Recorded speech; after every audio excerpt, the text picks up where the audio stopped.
Well, England has acknowledged its first woman signal engineer. That's me. Goodness me, I made the papers. And just for doing my job. It says here, she knows as much about physics, mathematics and electricity as the average girl knows about jazz and cream cakes. I'm still studying at the moment. I do it in the evenings after work. It's working at the Great Western Railway, GWR, that's given me the opportunity to study. I'm very grateful. I joined GWR in Reading in 1915 when I was 18. I didn't have any qualifications, but they took me on as a tracer. That's someone who traces and reproduces the technical drawings and designs of all the things we make. Ella, my sister, joined the following year when she was only 16. Her job was a temporary role to cover for the men at war.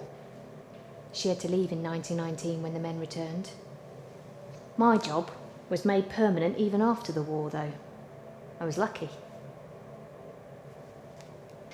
I'm a draftswoman now. That means I draw the diagrams for all the electrical signals and tracks that they have on the railway.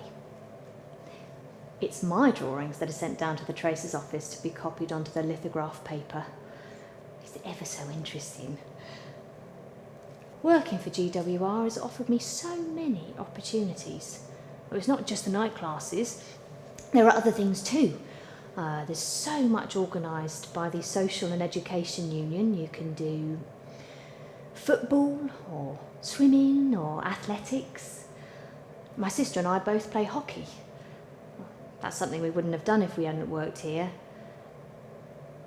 Our family didn't have a lot of money. Father worked in a biscuit factory. I left school at 14 without any qualifications, and it was all work for me.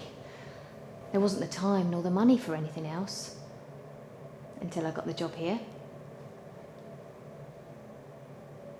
There's been a lot of change whilst I've been working here.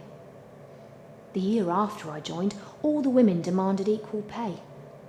They went on strike right down the line at Swindon.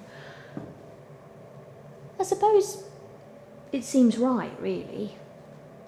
If we're doing the same job as the men, we should get the same pay. We didn't strike here, though. Well, there you are. I'm England's first lady associate member of the Institute of Signalling Engineers. Everyone is so welcoming. The Institute has a convention every year in the summer. We go to all sorts of extravagant places. This year it was Brussels. Oh, we had a lovely time. There's ever such a funny photo they took. There's me. I'm the only woman sitting front and centre. There's a gentleman too, just a few spaces along from me. His name is Edward Deacon. I suppose you could say we're courting. He's ever so charming.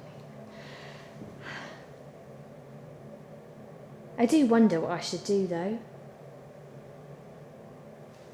We talked about getting married. But if we get married, well, I'll have to stop work. It'll be my job to look after the home, bring up the children. Edward could continue, but I couldn't. I suppose it's pretty important, isn't it? Being the first to do something. And I've done that at 26 years old. But I do wonder if it's right to give it all up. All the hard work, everything I enjoy about it. Give it all up for love. What do you think?